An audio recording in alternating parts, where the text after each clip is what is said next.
कालू के बच्चे, अब उठ भी जाओ, मुझे चाय ला कर दो और अभी सारी तैयारी भी करनी है। मेरी माँ आ रही है आज शाम, जल्दी उठो।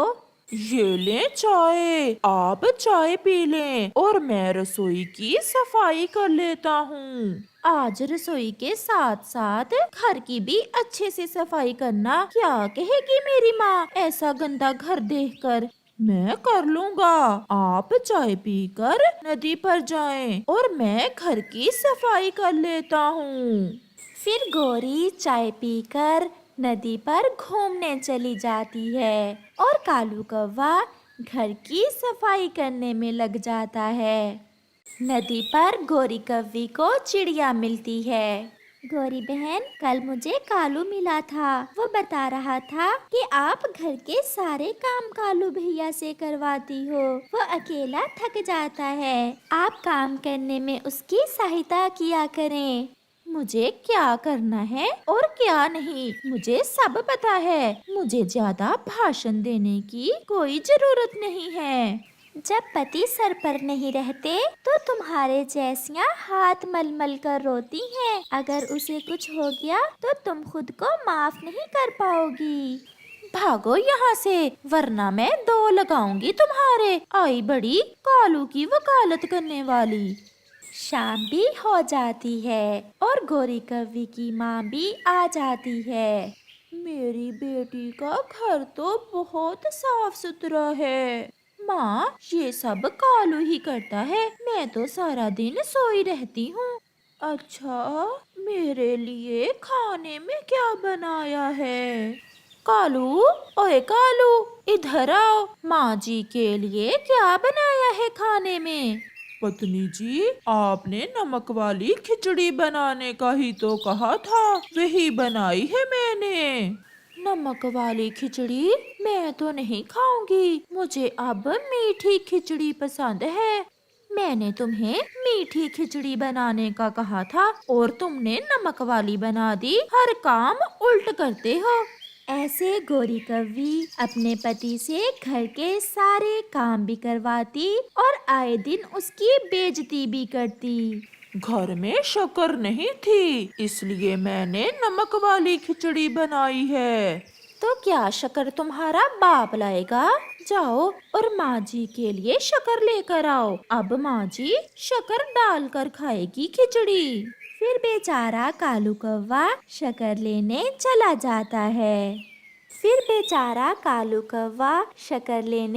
जाता है। उसके पास पैसे तो ना थे, इसलिए वो सीधा कबूतर के पास जाता है। कबूतर भैया, मुझे थोड़ी सी शक्कर उधार दे दें।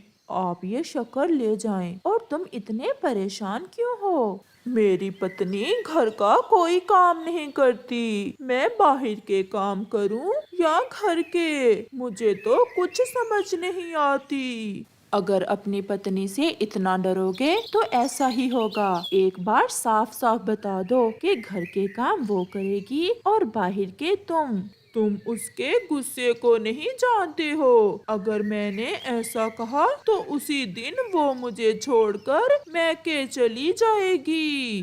फिर कालू कौवा शक्कर लेकर वहाँ से चला जाता है।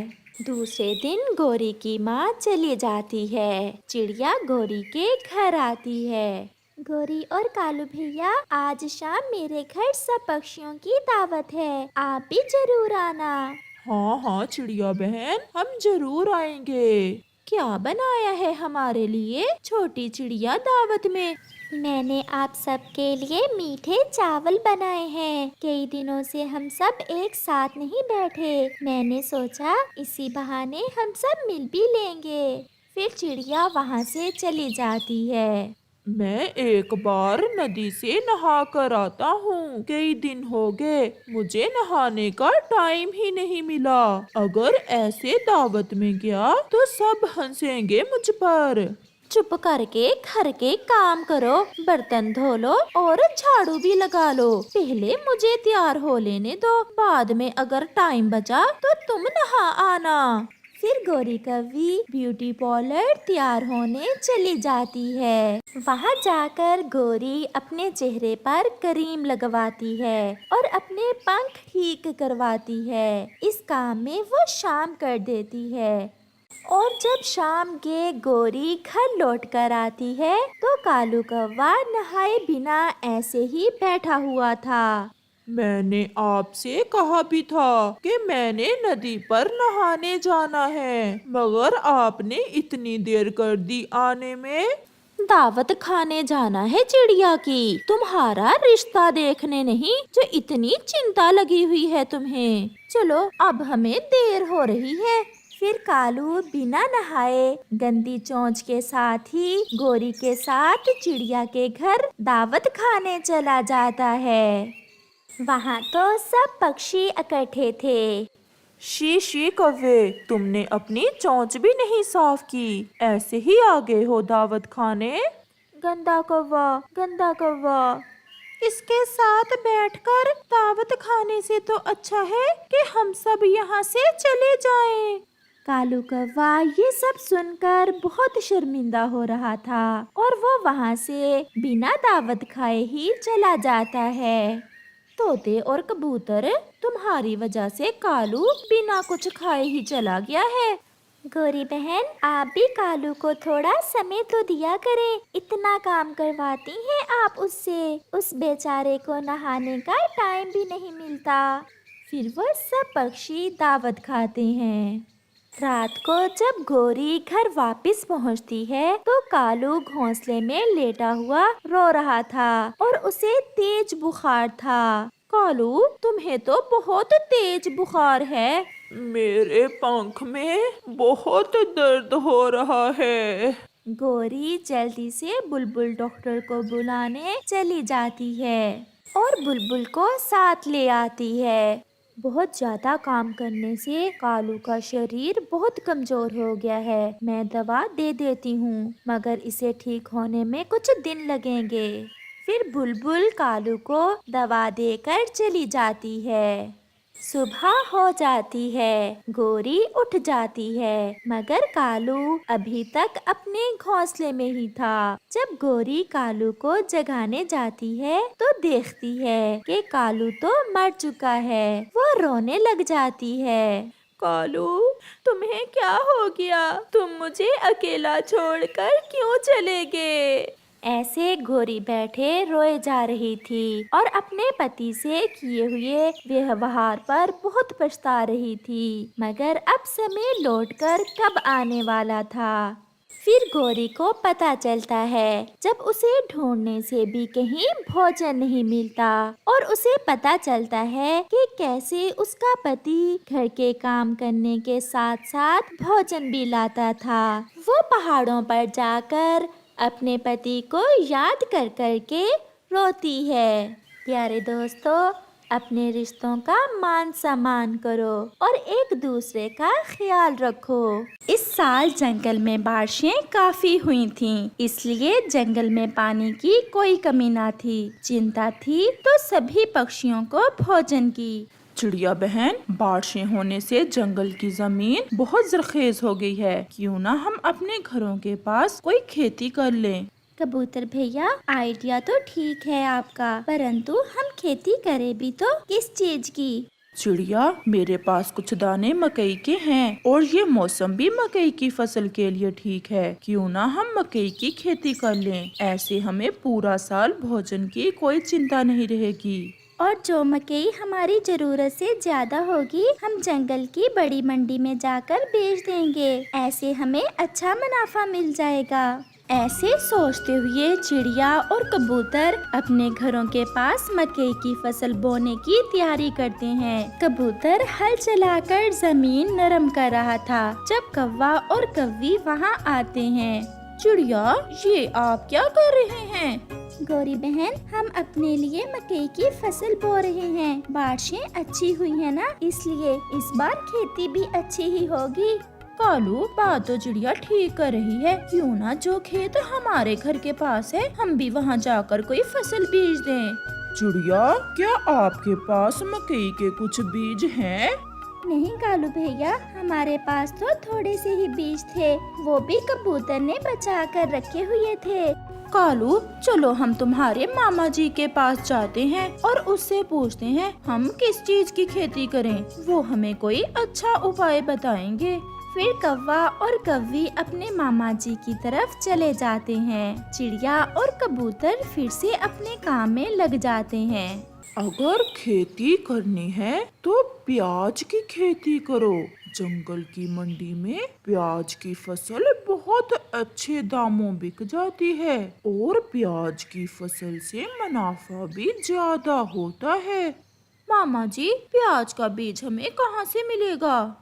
वो तुम मुझसे ले जाओ, बस 2-4 प्याज मुझे दे जाना। तुम्हारी मामी जी को प्याज बहुत पसंद है, खुश हो जाएगी प्याज देखकर।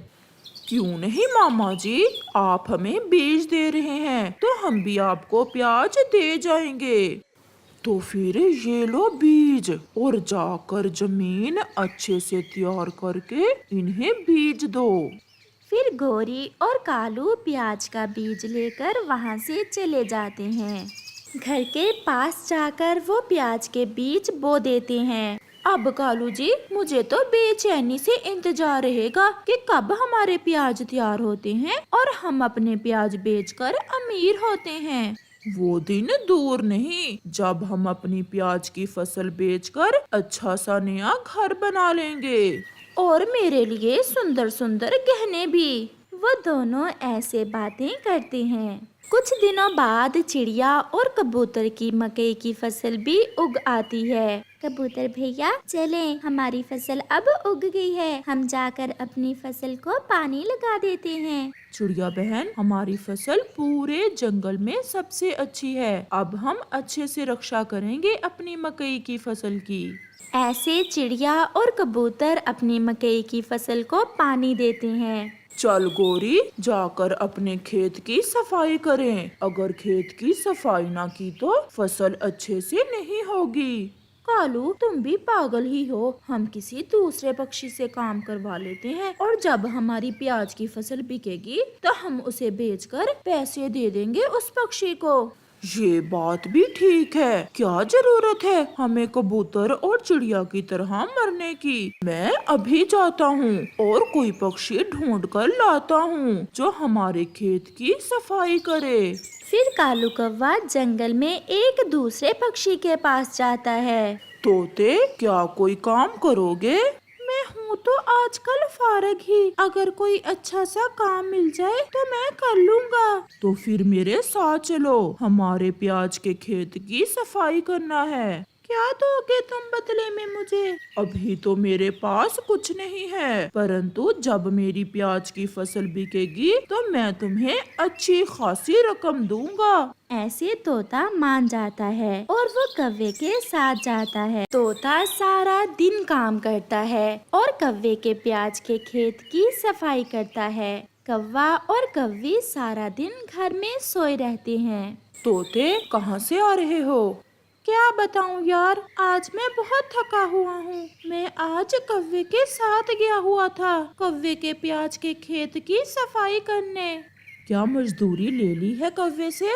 नहीं यार, मजदूरी तो उसने उधार कर ली है। वो कह रहा है कि जब मेरी प्याज की फसल बिकेगी तो मैं फसल बेचकर तुम्हें मजदूरी दूंगा। वो कौवे बहुत बड़े फराडिये हैं, जब फसल बिकेगी तो वो आपको कुछ भी नहीं देंगे। चिड़िया बहन क्या करता, मैं फारग ही बैठा था। उसने काम का कहा और मैं उसके साथ चला गया। ऐसे ही समय गुजरता गया और फिर एक दिन आ ही जाता है जब चिड़िया और कबूतर की फसल अच्छे से पककर तैयार हो जाती है। उनका पूरा खेत मकई की फसल से भरा हुआ था। चिड़िया बहन, हम अब अपनी फसल काट लेते हैं और जाकर मंडी में बेच देते हैं। वो अपनी मकई की फसल काटना शुरू करते हैं। अभी उन्होंने थोड़ी ही फसल काटी थी कि वहाँ कालू कौवे का मामा आ जाता है। वाह वाह चिड़िया और कबूतर, तुम्हारी मकई की फसल तो बहुत अच्छे से तैयार हुई है। मामा जी, हमने बहुत मेहनत की है अपनी फसल के लिए, दिन रात काम किया है और अब हम अपनी फसल मंडी में बेचने जा रहे हैं। ना ना, ऐसा ना करना। तुम दोनों अपनी फसल को कहीं छुपा कर रख लो। जब मकई महंगी होगी तो फिर बेचना, ऐसे मुनाफा ज्यादा होगा। ना मामा जी, हम ऐसा नहीं करेंगे। ऐसे फसल का भंडार करना ठीक नहीं है। कालू का मामा वहाँ से चला जाता है। चिड़िया और कबूतर अपनी फसल काटकर मंडी में ले जाते हैं और बेच देते हैं। गोरी और कालू भी अपने प्याज जमीन से निकाल निकाल कर ढेर लगा रहे थे जब उनका मामा आता है। मामा जी, आप अच्छे समय पर आए हैं। आज हम इकट्ठे ही मंडी जाएंगे और अपनी प्याज की फसल बेच कर आएंगे। मामा जी, अच्छी फसल हुई है हमारी, अब हमें खूब मुनाफा होगा। तुम भी पागल ही हो। अब मंडी में हर तरफ प्याज ही प्याज है। तुम अपनी फसल छुपा कर रख लो और जब प्याज कहीं से नहीं मिलेगा तो फिर बेचना अपने प्याज। फिर देखना दुगना मुनाफा होगा। मेरे मामा जी का दिमाग तो बहुत तेज है। चल कालू, हम अपने प्याज ले जाकर घर में एक कमरे में छुपा कर रख लेते हैं और प्याज महंगा होने का इंतजार करेंगे। अगर अपने मामा की बात मानोगे तो दुगना मुनाफा लोगे। वो ऐसा ही करते हैं। वो सारा प्याज अपने घर के एक कमरे में इकट्ठा कर लेते हैं। 3 महीने गुजर जाते हैं जब कालू का मामा फिर से आता है। गोरी और कालू, जल्दी करो, जल्दी अपने प्याज को बोरियों में डालो और मंडी ले चलो। इन दिनों मंडी में प्याज की फसल बहुत थोड़ी रह गई है। अब मुनाफा अच्छा मिलेगा। अब तो हम नया घर लेंगे। और मैं सोने के गहने। फिर जब वो अपने प्याज वाले कमरे में जाते हैं तो क्या देखते हैं कि उनका तो सारा ही प्याज खराब हो चुका है। सारा प्याज गल सड़ गया था, वहाँ से बू आ रही थी। वो दोनों ये देख रोने लग जाते हैं। मामा जी, ये क्या हो गया? हम लुट गए, हमारा प्याज खराब हो गया। मामा जी, इससे तो अच्छा था हम कबूतर और चिड़िया की तरह आपकी बात ना ही मानते। ज्यादा के लालच में हम थोड़े से भी गए। प्यारे दोस्तों, इस कहानी से हमें सीख मिलती है कि लालच बुरी बला है। कभी लालच ना करो, वरना कालू और गोरी की तरह रोते ही रह जाओगे।